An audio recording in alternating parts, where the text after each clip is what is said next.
Hello बच्चों, myself Vimal Tripathi. Welcome to Vimal classes. आज refraction के टॉपिक को थोड़ा आगे बढ़ाएंगे। इसमें की टॉपिक है हमारा रिवर्सिबिलिटी ऑफ लाइट, उत्क्रमणीयता का सिद्धांत। इसमें लाइट जो होती है जब एक मीडियम से दूसरे मीडियम में जाएगी, रिफ्रैक्शन, और आप रिफ्रैक्शन की बात देख रहे हैं, यहाँ पर हमने एक मिरर लगा दिया है, तो यहाँ से ये रिफ्लेक्ट होके वापस आएगी। तो जब ये वापस आएगी रिफ्लेक्ट होके, तो ये सेम पाथ को फॉलो करेगी। जैसे आप देख रहे हैं कि यहाँ पर ये रिफ्रैक्शन यहाँ पर हो रहा है, तो ये जब अंदर दूसरे मीडियम में जा रही है, यहाँ पर ये एंगल बन रहे हैं, तो आई एंगल से ये आर बन रहा है। जब ये इधर से वापस एंट्री करेगी तो यहाँ पर फिर से एंगल आई पर ही बाहर निकलेगी, यानी सेम पाथ को फॉलो करती है। ये जब वापस आती है, यानी आर एंगल पर अगर इसको इंसिडेंट किया जाए तो यहाँ पर जो एंगल उसका होगा इमर्जिंग एंगल, वो आई होगा। मतलब ये theory of reversibility of light है। तो अगर इसमें हम देखें, ये फर्स्ट मीडियम है, ये सेकंड मीडियम है, तो यहाँ पर अगर फार्मूला लगाते हैं Snell's law, sine i upon sine r, तो यहाँ पर 1 and 2 ये जाने के लिए जब ये एंटर कर रही है सेकंड मीडियम में, तो ये हो जाएगा sine i upon sine r equal to 1 and 2। और अगर ये वापस आती है सेकंड से फर्स्ट मीडियम में, मींस 2 and 1, अगर हम इसको कहें, जाते समय फर्स्ट से सेकंड मीडियम में जा रही है तो sine i upon sine r, वापस लौट रही है 2 and 1, सेकंड से फर्स्ट में आ रही है, तो यहाँ पर आर लेना पड़ेगा, यहाँ पर sine r upon sine i. इधर से जाने में sine i upon sine r, वापस लौटते समय sine r upon sine i. तो अगर हम इन दोनों को मल्टीप्लाई करें, ये सेकंड इक्वेशन हो गया, तो आप देखेंगे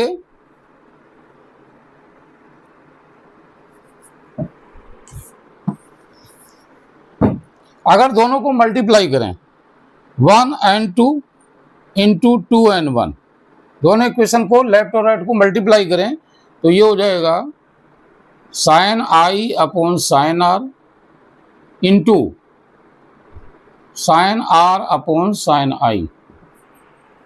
मल्टीप्लाई करने पर sine i upon sine r से sine r upon sine i, और इधर इन दोनों का मल्टीप्लाई करेंगे, तो आप देखिए ये साइन आर से साइन आर कैंसिल हो जाएगा, साइन आई से साइन आई कैंसिल हो जाएगा, और ये इक्वल टू 1 आ जाएगा।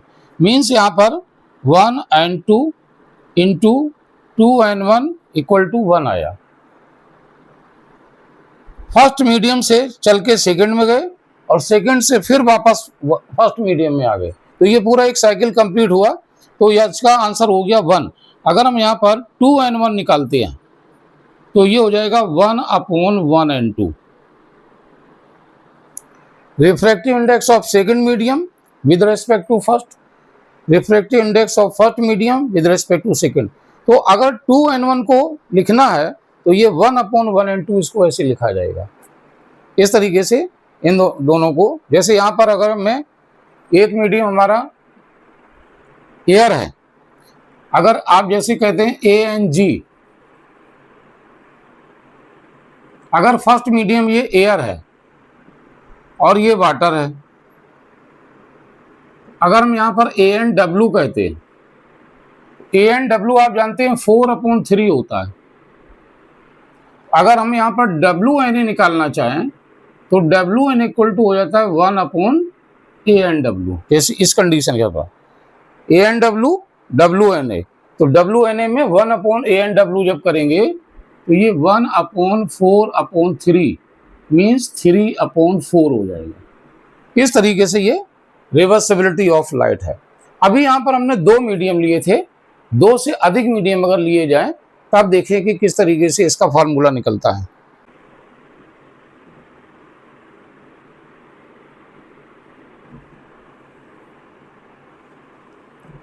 Refraction of light through parallel multimedia, means एक से अधिक, अगर 2 से अधिक मीडियम लिए जाएं, तो उसमें किस तरीके से रिफ्रैक्शन होगा। जैसे मान लीजिए आपने ये, जैसे यहाँ पर एयर है, फर्स्ट मीडियम है, ये वाटर हो गया, दूसरा मीडियम हो गया, ये थर्ड ग्लास हो गया। और यहाँ पर फिर एयर हो गया। अगर कोई लाइट रे यहाँ पर ऐसे आती है,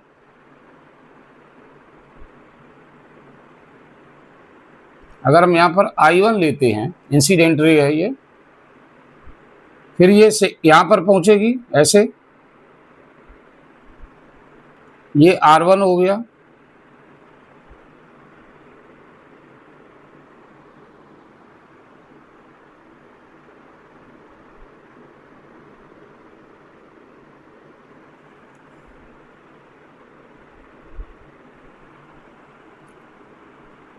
अगर ये R1 है ये भी एंगल R1 होगा यहाँ पर, ठीक है, ये एंगल R1 हो जाएगा और ये एंगल आपका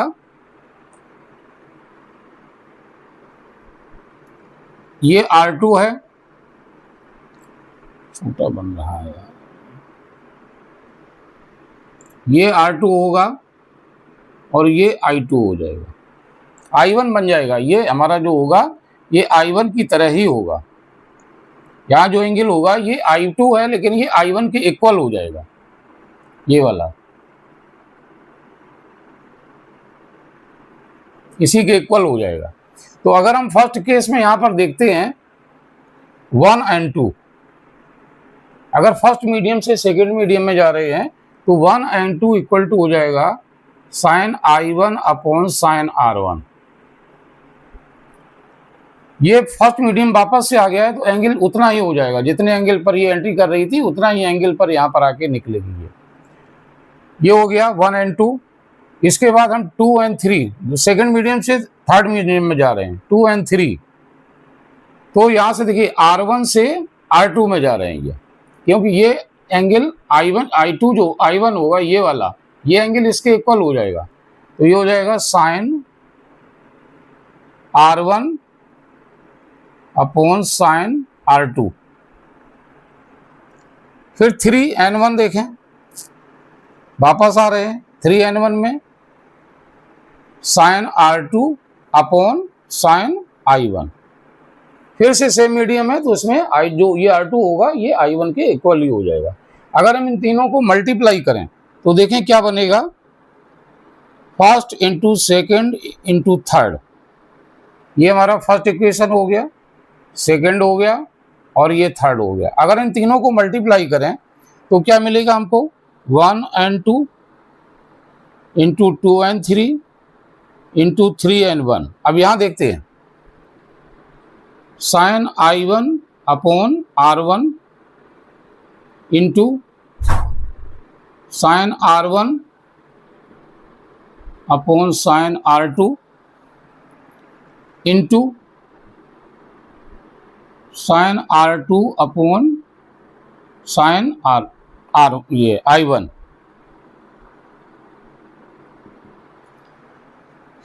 अब अगर हम इसको देखें कैसे कैंसिल होगा, साइन I1 से साइन I1 कैंसिल हो गया, साइन R1 से साइन R1, साइन R2 से साइन R2 कैंसिल हो जाएगा, तो ये पूरा आंसर 1 आ जाएगा।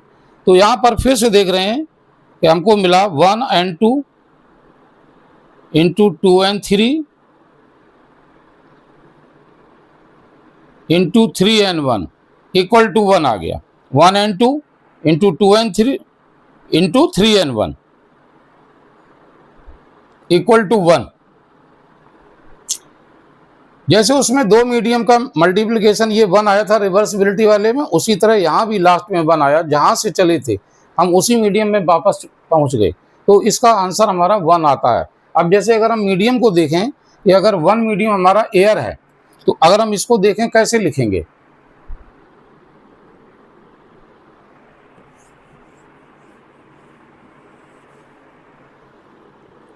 अगर फर्स्ट मीडियम हमारा एयर है, सेकंड मीडियम वाटर है और थर्ड मीडियम ग्लास है, अगर हम यहां पर देखें कैसे लिखेंगे इसको, ये हो जाएगा A एंड W,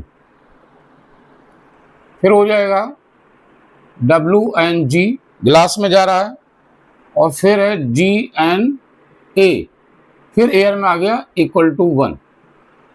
तो अगर हम यहां से W एंड G की वैल्यू देखें तो इन दोनों को नीचे भेजिए, 1 upon A and W into GNA। अगर हम GNA को ऊपर ले जाते हैं तो ये यहाँ पर ये पलट जाएगा, A इधर हो जाएगा, G इधर हो जाएगा, तो ये हो जाएगा ANG अपॉन ANW। ये WNG का मीन्स है refractive index of glass with respect to water. अगर हमें इसकी वैल्यू निकालनी है तो इसका फार्मूला जो ये निकल के आता है वो इस मेथड से निकल के आता है, मल्टीपल मीडिया वाले से। तो अगर हम यहाँ पर वैल्यू देखें इसकी, तो आपने देखा यहाँ पर हम 3 मीडियम लिए थे, first, second, third. I1 R1 ये फर्स्ट मीडियम के लिए रिफ्रैक्शन हुआ, फिर सेकंड मीडियम के लिए यही R1, दोनों ये एंगल इक्वल हो जाएंगे, ठीक है। जैसे दो पैरेलल लाइन है, पैरेलल लाइन के बीच में ऐसे जब कोई लाइन आती है ऐसे, तो ये एंगल और ये एंगल ये दोनों सेम होते हैं ऐसे। इस कॉन्सेप्ट पर अगर ये R1 है तो ये भी R1 होगा। इसी तरीके से ये रेज जब यहाँ जाएगी तो अगर ये R1 है तो ये R2 हो गया, अब ये R2 है तो ये भी R2 होगा, और लास्ट वाला एंगल हमारा ये I1 हो जाएगा। तो अगर हम यहाँ पर वैल्यू निकालें इसकी,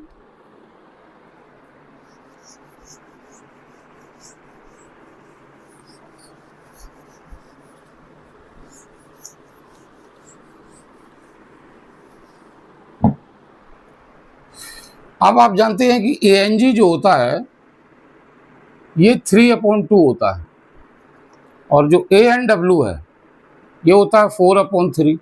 तो अगर हम यहाँ पर WNG निकालें, WNG, तो WNG इक्वल टू दोनों यहाँ रखें वैल्यू 3/2/4/3, ये ऊपर चला जाएगा 3/3/4/2, ये वाली संख्या ऐसे ऊपर चली जाएगी और ये दोनों संख्याएं नीचे रहेंगी, तो ये हो जाएगा 9/8। इस तरीके से WNG की value refractive index of glass with respect to water ये आ जाता है 9/8, ठीक है। ये तो रिफ्रैक्शन हो गया मल्टीपल मीडिया से। इस तरीके से वैल्यू इसकी फाइंड की जाती है। अगर यहाँ पर GNW ज्ञात करना है, GNW पलट दें इसको, refractive index of water with respect to glass, तो इसको 1/WNG लिखना पड़ेगा, और ये आंसर हो जाएगा 9/8, तो इसमें 8/9 हो जाएगा। इस तरीके से वैल्यूज अगर आपको क्वेश्चंस में पूछी जाती हैं तो ये मेथड है इसका करने का। इसके बाद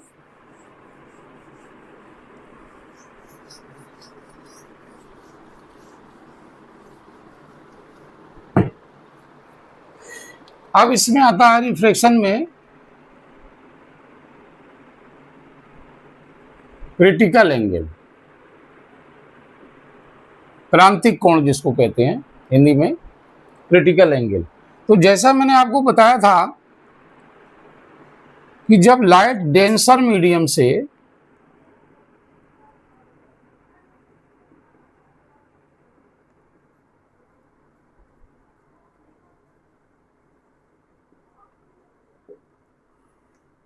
ये 2 है, इसको फर्स्ट लिखते हैं। अगर डेंसर मीडियम से रेयर मीडियम में जाती है तो जैसे ये एंगल I है, जैसे जैसे ये एंगल I इंक्रीज होता है तो ये जो R एंगल है ये R भी इंक्रीज होता है, क्योंकि sine I upon sine R इसका रेशियो जो होता है ये कांस्टेंट होता है बाय स्नेल्स लॉ। तो अगर यहाँ पर I की वैल्यू चेंज होगी, इंक्रीज होगी, बढ़ेगी, तो R भी उसी के अकॉर्डिंग बढ़ेगा। फिर बढ़ते बढ़ते कितना पहुंच जाएगा, एक ऐसी वैल्यू आएगी I की जिस पर कि R की वैल्यू 90 डिग्री हो जाएगी। तो यहां पर जब भी R ये 90 डिग्री हो जाएगा ऐसे करके, यहां पर ये R इक्वल टू 90 डिग्री हो जाएगा, उसी समय I की हम कहेंगे critical angle. For that value of I for which R becomes 90 degree, particular value of I incident angle for which refraction angle becomes 90 degree is called critical angle. और उस समय हम आई को थीटा सी भी कह सकते हैं, थीटा सी क्रिटिकल एंगल, सी भी कहते हैं, कहीं पर सी भी कह सकते हैं, या इसको थीटा से, theta c, c for critical, theta angle हो गया, इससे डिनोट करेंगे। तो अगर हम यहां पर स्नेल्स लॉ लगाएं तो देखिए किस तरह लगेगा।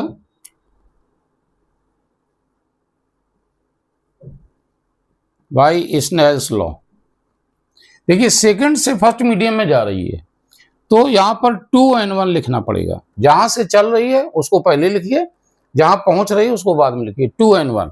अब यहां पर लिखा आई की जगह आप क्या लिखेंगे, थीटा सी लिख लें, और आर की जगह क्या हो जाएगा, 90 डिग्री हो जाएगा, आर 90 डिग्री हो जाएगा। साइन 91 होता है, तो ये बन गया साइन थीटा सी अपॉन साइन 90, साइन 91 हो जाता है, तो 2n इक्वल टू हो गया sine theta C upon 1।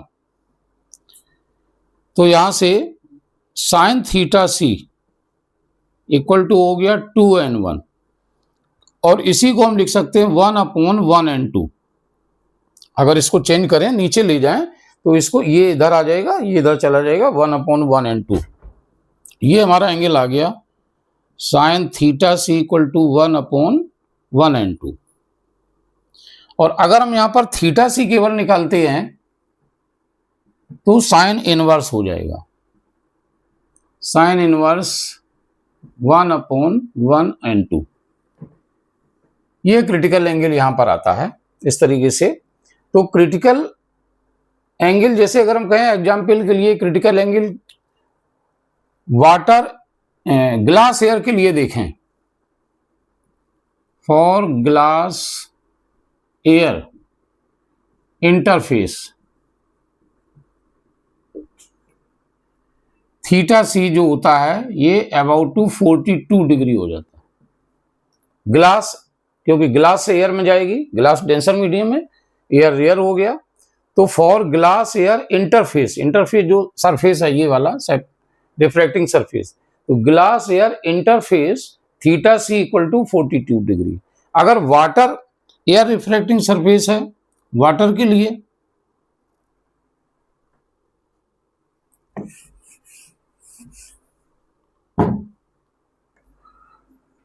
For water air interface,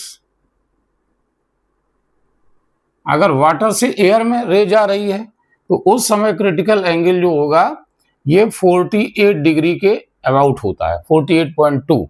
तो 48 डिग्री ग्लास से एयर में जा रही है तो क्रिटिकल एंगल हो जाएगा 42 डिग्री, अगर वाटर से एयर में जा रही है तो एंगल हो जाएगा 48 डिग्री।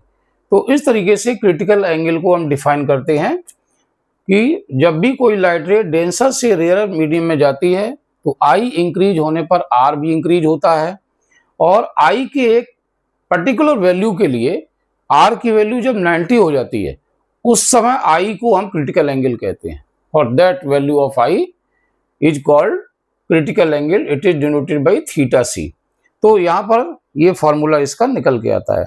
आप देख रहे हैं कि जो क्रिटिकल एंगल है वो रिफ्रैक्टिव इंडेक्स के इनवर्सली प्रोपोर्शनल है। एक चीज अगर ज्यादा होगी तो दूसरी कम हो जाएगी।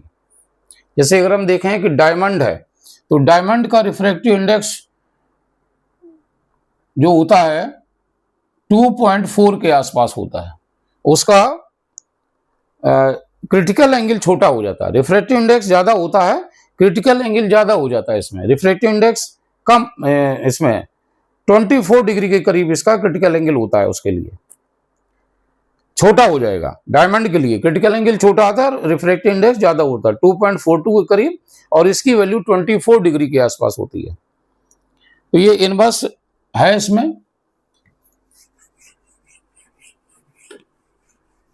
और इसी का अगर हम वेलोसिटी से रिलेशन देखें,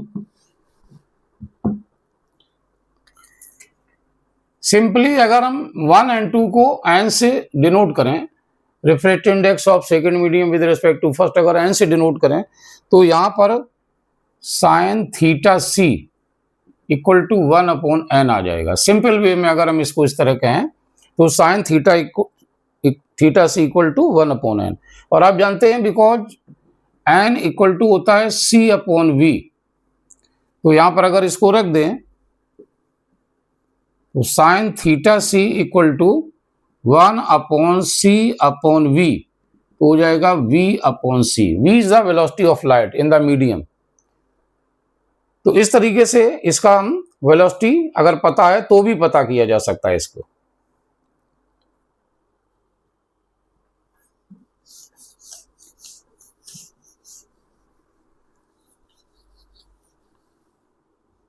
न्यूमेरिकल्स में इसके एग्जाम्पल देखने को मिलेंगे आपको।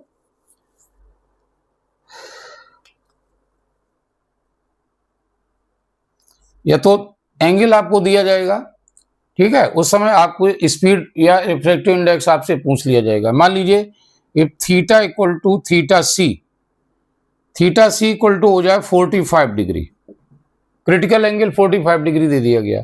अब आपसे रिफ्रैक्टिव इंडेक्स पूछा गया तो क्या फार्मूला लगाएंगे? Sine theta c equal to 1/n। तो रखिए यहां पर sine 45 degree equal to 1/n। Sine 45 कितना होता है? 1/√2 इक्वल टू 1/n।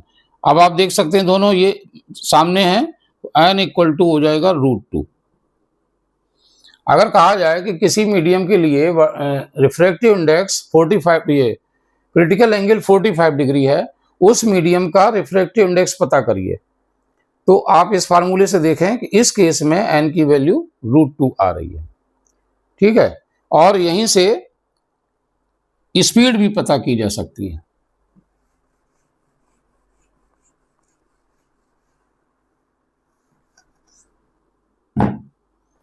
अब इस मीडियम में अगर लाइट की स्पीड अगर जानना चाहते हैं, अगर यहां पर साइन 30 होता, सपोज दैट अगर थीटा सी, तो देखिए कितना हो जाता, इसमें भी पता कर सकते हैं।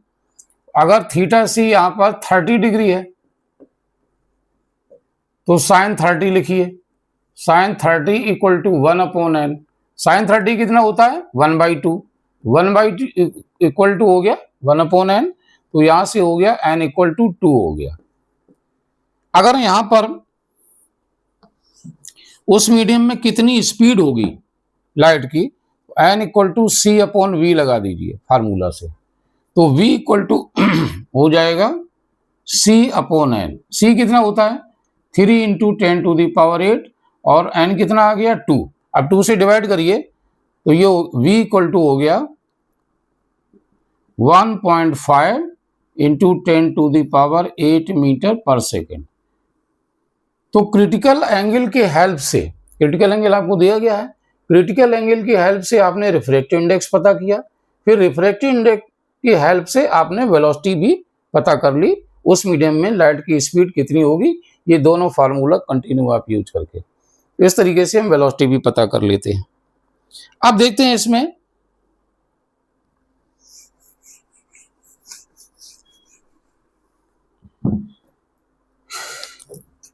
आगे आता है टोटल इंटरनल रिफ्लेक्शन।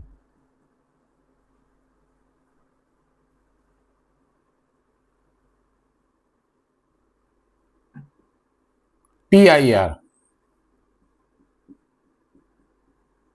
इसको TIR कहते हैं, टोटल इंटरनल रिफ्लेक्शन, TIR। तो इसमें देखें किस तरह से होता है टोटल इंटरनल रिफ्लेक्शन। ये डेंसर मीडियम आपने लिया,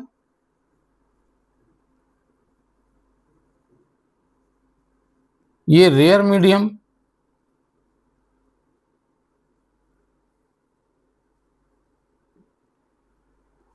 आई की वैल्यू जैसे ही स्लाइटली ग्रेटर देन थीटा सी होगी, अभी जो क्रिटिकल एंगल आपने लिया था, अगर आई की वैल्यू थोड़ी सी ही आगे बढ़ा दें, स्लाइटली ग्रेटर देन थीटा सी, आपने देखा था जब आई इक्वल टू थीटा सी था उस समय आर की वैल्यू 90 हो गई थी, यहां पर आर आ गया था, इस जगह पर ये आर हो गया था, लेकिन हमने आई को थोड़ा और बढ़ाया तो आर को भी बढ़ना है, उस समय आर जो होगा वो इस मीडियम में रे चली जाएगी, ऐसे 90 से ऊपर होने पर ये इस तरीके से रे चली जाएगी।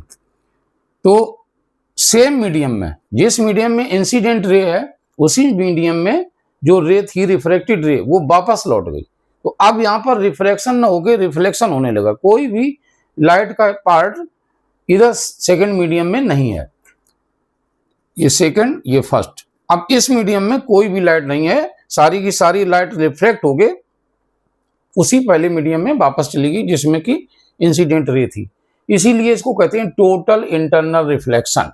अब यहाँ पर ये रिफ्लेक्शन शब्द यूज हो गया। अब रिफ्लेक्शन नहीं हो रहा, रिफ्लेक्शन हो रहा।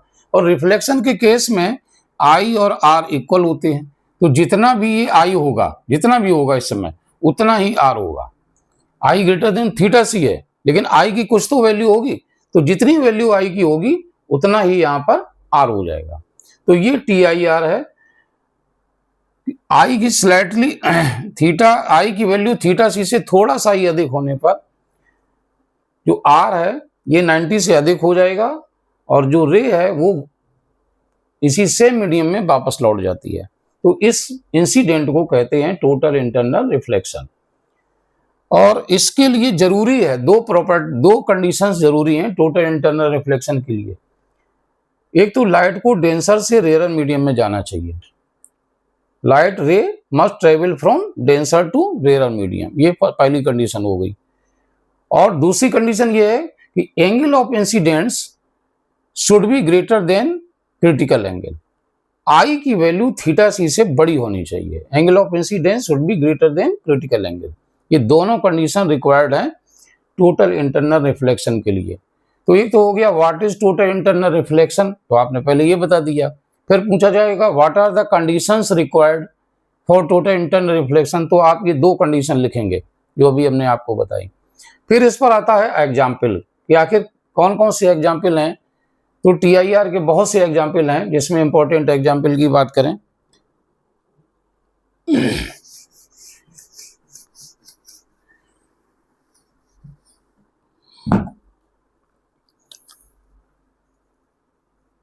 अगर इसके एग्जाम्पल की बात करें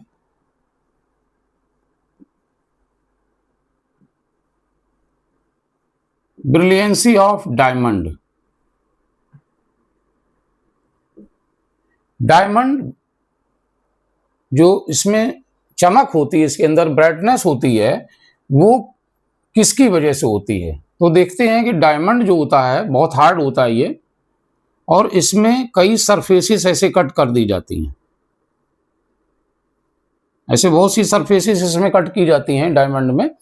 और जब लाइट रेस में डायमंड के लिए जो क्रिटिकल एंगल होता है ये होता है 24 डिग्री।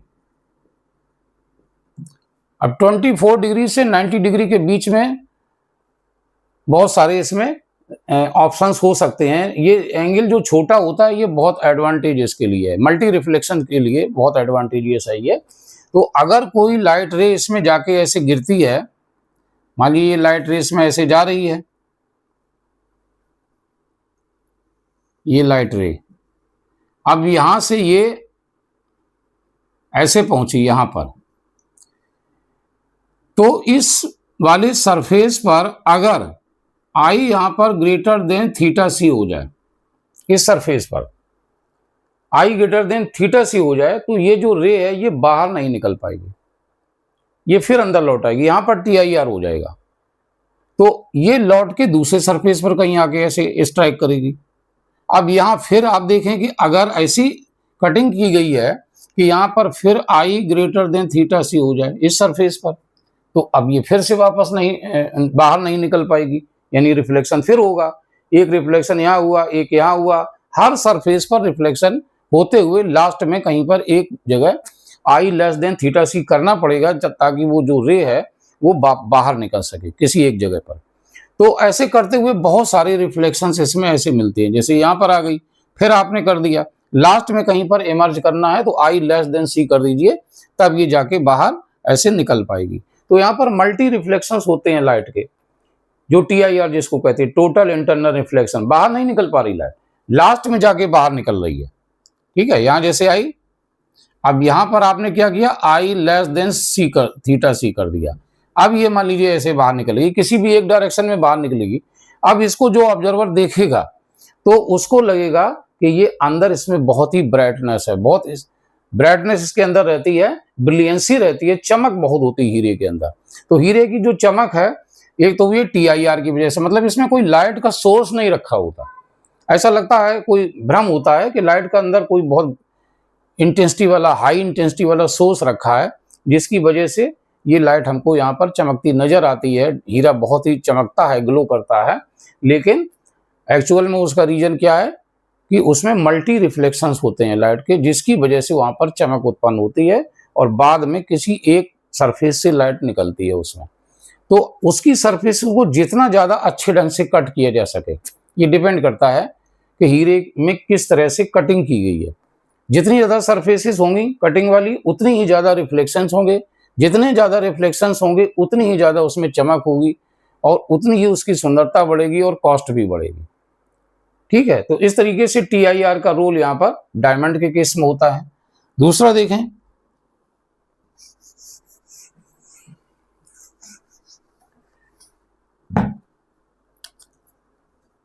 Optical fibre.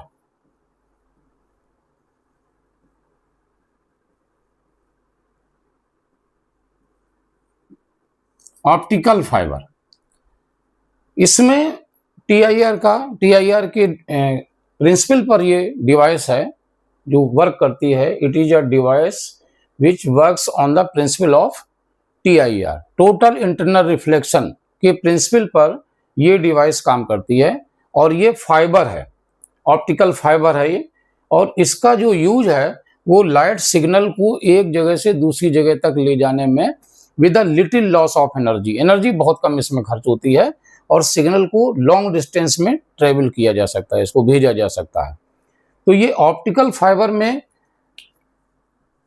ये फाइबर है, थिन फाइबर है, बहुत ही पतला फाइबर होता है ये। जैसे मान लीजिए कि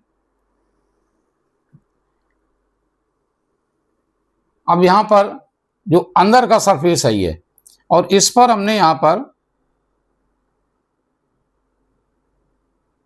पर कोटिंग की जाती है, ऐसी क्लेडिंग जिसको कहते हैं।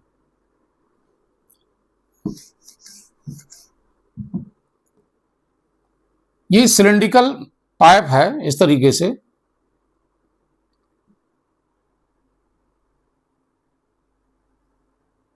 और ये हम यहाँ पर एक क्लेडिंग कर रहे हैं जो अपर सरफेस है।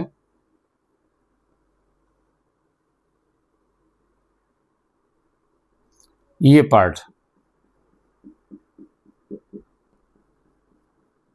ये कोटिंग है ऊपर से की गई, और ये हमारा कोर है। ये कोर जो होता है इसमें सेंट्रल पार्ट है, जो फाइबर है इसमें कोर है, ये सेंट्रल पार्ट है।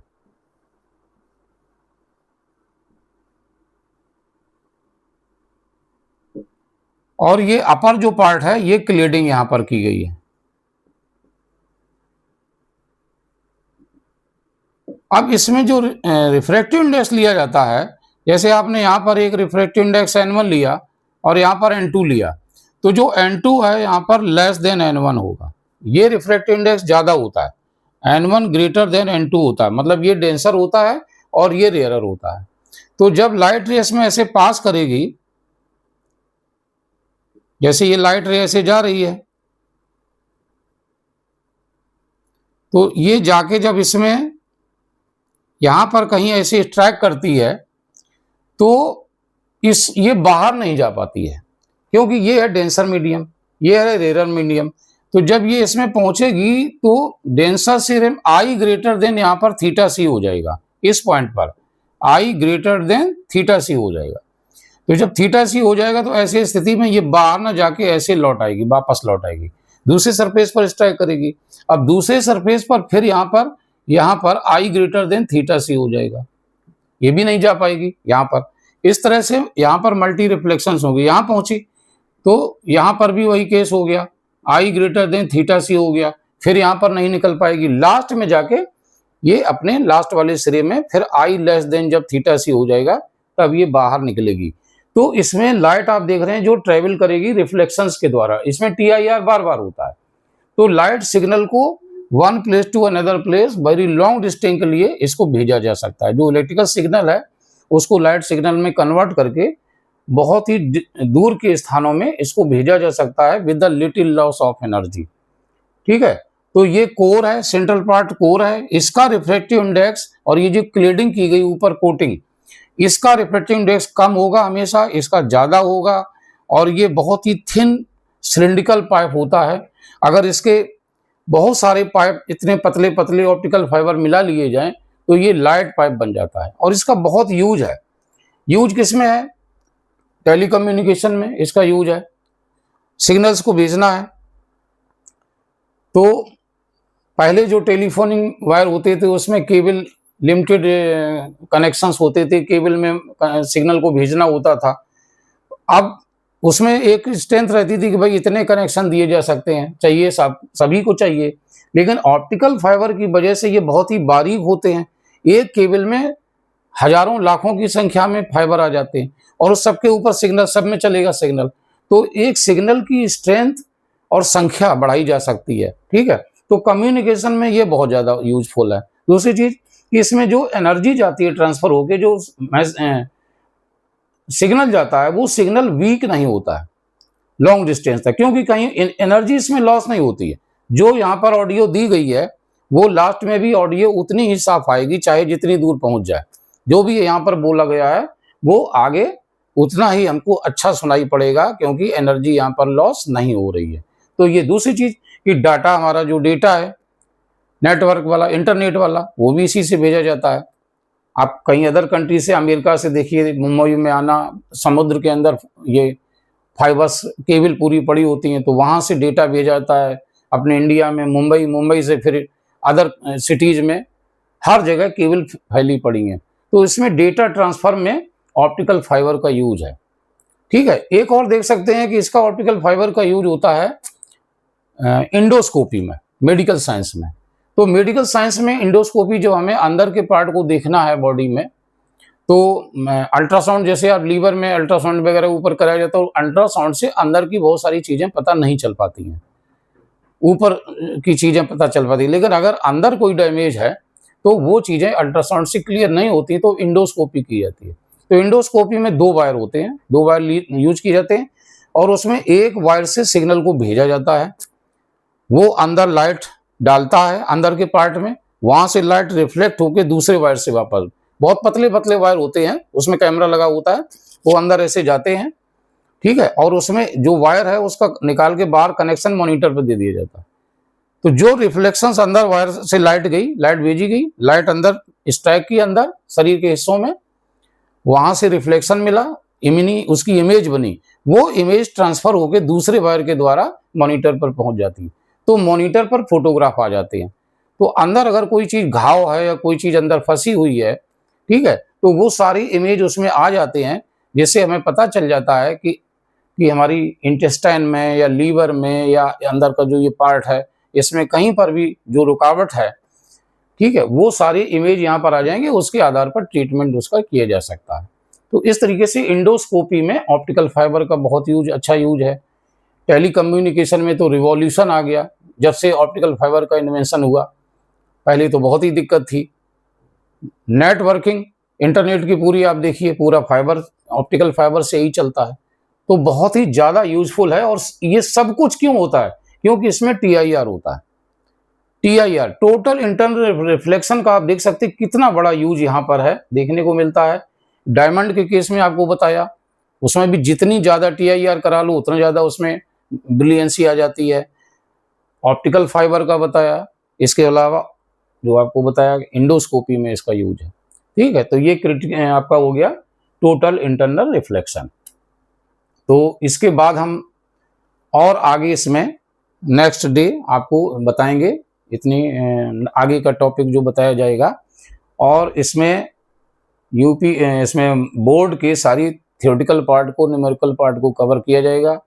आप सभी लोग इसको देखें कंटिन्यू, आप आगे देखें, इसको देंगे, इसमें टॉपिक बराबर देते रहेंगे। हाँ बच्चों, तो ये हम जो टॉपिक्स आपको यहाँ पर डाल रहे हैं वीडियो, ये सभी वीडियो आप लोग देखेंगे, आगे कंटिन्यू वीडियो आपको देखने को मिलेंगी। पूरा सिलेबस कवर किया जाएगा बोर्ड का, कोई भी बोर्ड हो उसका पूरा सिलेबस कवर किया जाएगा। तो आप इस चैनल को सब्सक्राइब करें और अपने व्यूज़ कमेंट दें, ठीक है, तो मुझे अच्छा लगेगा। Thank you.